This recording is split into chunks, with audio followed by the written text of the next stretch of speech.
नमस्कार मित्रों, आपके अपने YouTube चैनल में आपका स्वागत है। आज की जो कहानी है, आज का जो प्रसंग है, बड़ा ज्ञानवर्धक है, बड़ा मोटिवेशनल है। इसलिए वीडियो को पूरा देखें ताकि आपको संपूर्ण जानकारी हासिल हो। आज जो कहानी मैं आपको सुनाने जा रहा हूँ, ये कहानी एक सारस और उनकी पत्नी की कहानी है। ये कहानी बड़ी प्रेरणादायक है। इस कहानी को सुनने के बाद आपके घर में कभी भी किसी भी प्रकार का कोई कलेश नहीं होगा, कोई लड़ाई झगड़ा नहीं होगा। आपके घर में सदैव सुख शांति बनी रहेगी। इस कहानी को आप खुद सुने, अपने परिवार वालों को सुनाएं, अपने बच्चों को तो जरूर सुनाएं। इस कहानी को सुनने के बाद आपके बच्चे वो अच्छे संस्कार वाले होंगे। आपके बच्चे कभी भी कोई गलत ऐसा कार्य नहीं करेंगे जिनकी वजह से अपने माता पिता का सर नीचे को झुक जाए। इसलिए अपने बच्चों को इस कहानी को जरूर सुनाएं। कहानी शुरू करने से पहले जो लोग हमसे नए जुड़े हैं वो हमारे चैनल को सब्सक्राइब करें। शुरू करते हैं आज की प्यारी सी कहानी। एक पानी के तालाब के किनारे एक सारस का जोड़ा रहता था। उनका जीवन बड़ा सुखमय था। वो दिन भर पानी में अपना पेट भरते, अपना भोजन खाते। उसके बाद पानी के किनारे पर वहीं पे बैठ जाते। कहीं दूर जाने की जरूरत नहीं थी। इसी तरीके से उनकी दिनचर्या चल रही थी। उनका जीवन व्यतीत हो रहा था। कुछ दिन को बाद में सारस की पत्नी गर्भवती हो जाती है और जब वो गर्भवती होती है तो वो अपने पति से कहती है कि पिया जी, अब हमें यहाँ से कहीं दूर चलना चाहिए। हमें किसी ऐसी स्थान की तलाश कर दीजिए जहाँ पर हम सुकून से रह सके और लंबे समय तक रह सके, क्योंकि आज के बाद सिर्फ आप ही भोजन लेके आओगे। मैं सिर्फ अपने अंडों पे बैठूंगी। आप हमें और हमारे बच्चों को भोजन लाके देंगे, तभी हम भोजन खा पाएंगे।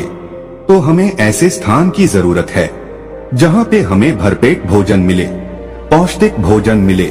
तो सारस अपनी पत्नी से कहता है कि प्रिय, इस तालाब के अंदर भी बहुत सारा भोजन है जो हमसे कभी भी खत्म नहीं होगा। इसलिए आप निश्चिंत रहें, आप चिंता न करें। वो सारस अपनी पत्नी को ये बातें कहता है कि तुम चिंता मत करो, तुम शांति से रहो। कुछ दिन निकलने के बाद उस सारस की पत्नी अंडों को जन्म देती है। जब वो सारस की पत्नी अंडे देती है, अंडे देने के बाद वो सिर्फ अंडों पे बैठ जाती है और अब अंडों पे बैठी बैठी अपने पति पे हुक्म चलाती है। अब उसको जभी भी भूख लगती अपने पति से कहती और बड़े रौब से वो कहती कि जाइए हमारे लिए और भोजन लेके आइए। अब उसका पति तालाब के अंदर जाता और मछलियां वगैरह ढूंढ के अपनी पत्नी को लाके देता। अब उस सारस की पत्नी जैसे ही उसका पति भोजन लाके देता, वो तुरंत खा जाती और फिर से अपने पति को हुक्म देती कि अभी मेरा पेट नहीं भरा है, इसलिए आप और भोजन लेके आओ। तो उनका पति फिर से जाता और फिर से ढूंढ करके अपनी पत्नी के लिए वो भोजन ले गया था। अब वो जैसी लाके देता, तुरंत उसकी पत्नी खा जाती और फिर से अपने पति को हुक्म करती कि जाओ फिर से भोजन लेके आओ, अभी मैं बहुत भूखी हूँ। अब उस सारस को अपना पेट भरने के लिए भी भोजन नहीं था, क्योंकि वो जितना भोजन ढूंढता उतना ही अपनी पत्नी के लिए ले जाता। खुद नहीं खाता, अपनी पत्नी को ले जाके खिलाता। लेकिन उसकी पत्नी दिन भर भोजन करती, उसके बाद भी उसका पेट नहीं भरता। जैसे ही उसका पति भोजन लेकर आता, तुरंत उसको दूसरा ऑर्डर कर देती। वो कहती कि तुरंत जाओ और भोजन लेके आओ। अब उसका पति दिन भर इसी काम में लगा रहता। पानी में जाता, पानी से भोजन ढूंढता और अपनी पत्नी को लाके देता। उसकी पत्नी तुरंत खा जाती, फिर ऑर्डर कर देती कि और लेके आओ, अभी मैं बहुत भूखी हूँ। तो फिर पानी में जाता और फिर से डुबकी लगा करके वो भोजन ढूंढता और फिर से लाकर अपनी पत्नी को देता। तब उसकी पत्नी फिर से खा जाती और फिर से ऑर्डर देती। ये सिलसिला कुछ दिनों तक लगातार चलता है।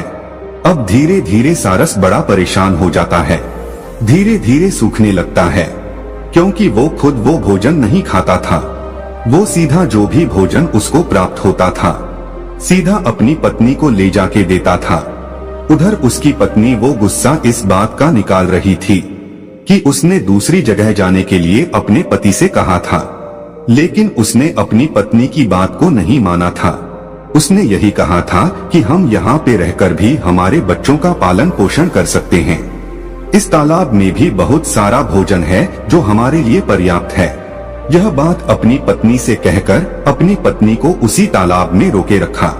इसीलिए अब उसकी पत्नी अपने पति को परेशान करने में, टॉर्चर करने में कोई कसर नहीं छोड़ती है।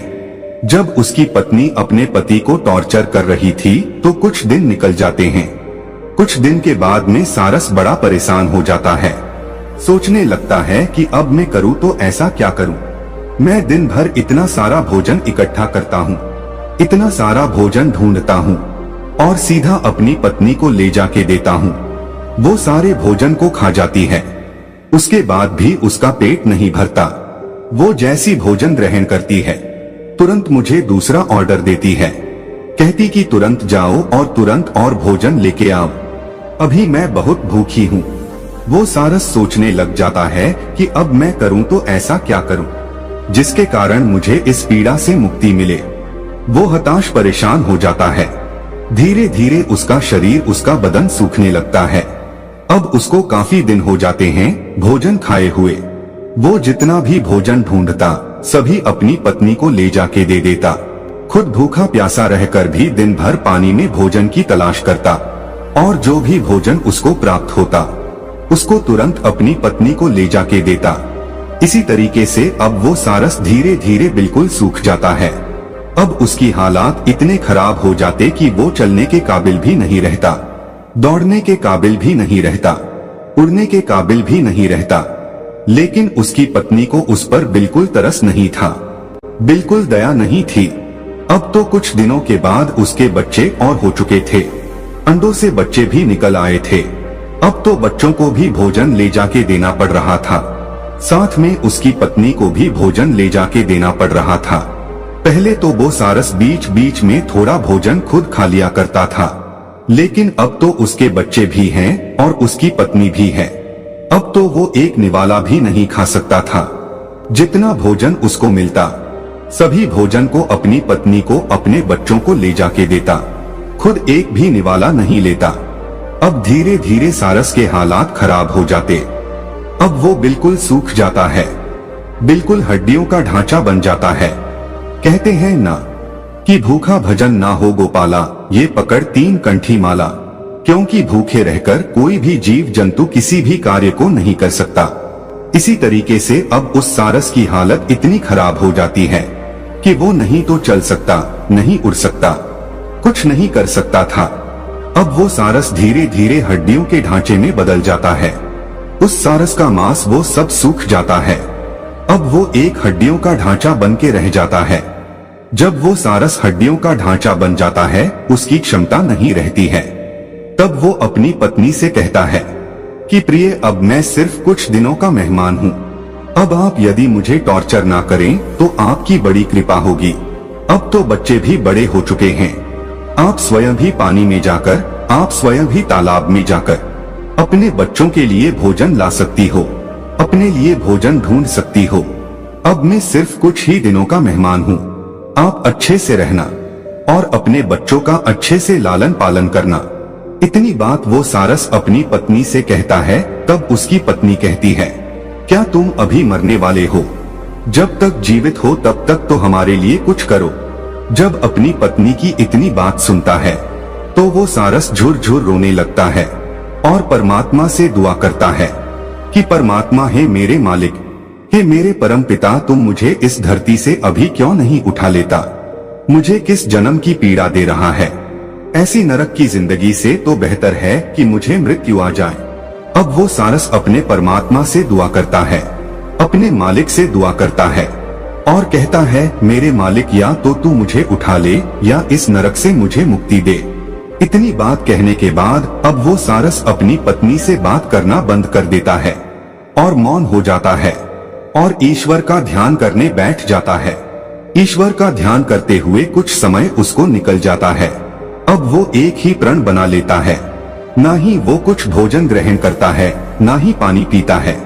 अब वो सिर्फ भगवान का ध्यान करने के लिए बैठ जाता है।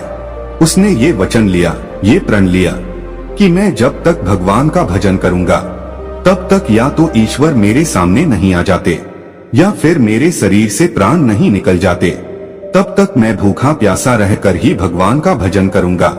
यही प्रण लेकर अब वो सारस भगवान की भक्ति करने के लिए बैठ जाता है। उधर उस सारस की पत्नी अपने बच्चों को लेकर और अपने पति को ऐसी दुख पीड़ा की हालत में, ऐसी नाजुक हालत में छोड़कर उस तालाब से चली जाती है और अपने पति को ऐसे संकट में जूझता हुआ छोड़कर निकल जाती है। अब सारस भगवान की भक्ति करता है। कुछ समय निकलने के बाद उसकी भक्ति से श्री हरि विष्णु प्रसन्न होते हैं। श्री हरि विष्णु उस सारस के समक्ष जाकर प्रकट होते हैं और उस सारस को वरदान देते हैं और कहते कि मांगो, तुम्हें क्या मांगना है। जब सारस श्री हरि विष्णु से कहता है कि प्रभु मुझे मेरी पत्नी का साथ दे दीजिए, वो सारस तब भी यही मांगता है, उसको और कुछ सूझता ही नहीं है। वो सिर्फ यही मांग पाता है कि मुझे मेरी पत्नी का साथ दे दीजिए। तो श्री हरि विष्णु कहते हैं कि तथास्तु, ऐसा ही होगा। वो सारस मांगना तो कुछ और चाहता था, लेकिन उसके मुख से यही निकलता है कि प्रभु मुझे मेरी पत्नी का सहारा दे दीजिए, मेरी पत्नी का साथ दे दीजिए। श्री हरि विष्णु ये आशीर्वाद देते हैं कि तथास्तु, ऐसा ही होगा। अब वो सारस अपनी पत्नी का सानिध्य पाता है। फिर से उसकी पत्नी उसको मिल जाती है। श्रीहरि विष्णु की कृपा से उसके बच्चे और उसकी पत्नी उसको फिर से मिल जाती है और वो अपनी पत्नी के साथ दुख पीड़ा झेलता हुआ अपना जीवन व्यतीत करता है। और एक दिन ऐसा आता है कि वो सारस मृत्यु को प्राप्त हो जाता है। दोस्तों, आज भी सारस जो है, अंडे देने के बाद कभी भी भोजन लेने के लिए नहीं जाती। वो सिर्फ अंडों पर बैठी रहती है, हमेशा 24 घंटे। उसका पति ही उसको भोजन लाके देता है और जब उसके अंडों से बच्चे निकलते हैं, तब भी उस सारस का पति अपनी पत्नी को और अपने बच्चों को पानी से भोजन ढूंढ के लाता है और अपनी पत्नी को अपने बच्चों को भोजन खिलाता है। वो तब तक खिलाता है जब तक सारस के बच्चे खुद भोजन ढूंढने और खुद पानी में उतरने के काबिल नहीं हो जाते। तब तक सारस अपनी पत्नी को और अपने बच्चों को स्वयं भोजन लाके खिलाता है, क्योंकि ये श्री हरि विष्णु के एक आशीर्वाद के कारण हुआ है। उस वक्त यदि वो सारस कुछ और मांग लेता तो हो सकता है वो अपने बच्चों का, अपनी पत्नी का लालन पालन नहीं करता, लेकिन उसने श्री हरि विष्णु से यही मांगा कि प्रभु मुझे मेरी पत्नी का साथ चाहिए। तो भगवान ने उनको ये आशीर्वाद दे दिया कि तथास्तु, ऐसा ही होगा। उसके बाद से सारस कभी भी आपको अकेली नहीं मिलेगी, वो हमेशा जोड़े में मिलेगी। जहाँ भी आपको नजर आएगी वो जोड़े में नजर आएगी। अकेली सारस आपको कहीं पे भी ढूंढने को नहीं मिलेगी। दोनों पति पत्नी का जोड़ा आपको हमेशा नजर आएगा। और जब वो अंडे देती है तो खुद अंडों पे बैठ जाती है और सारस अपनी पत्नी के लिए भोजन ढूंढ के लाता है और खिलाता है। इसी तरीके से उनका जीवन व्यतीत होता है। दोस्तों, ये कहानी अब समाप्त होती है। तो दोस्तों,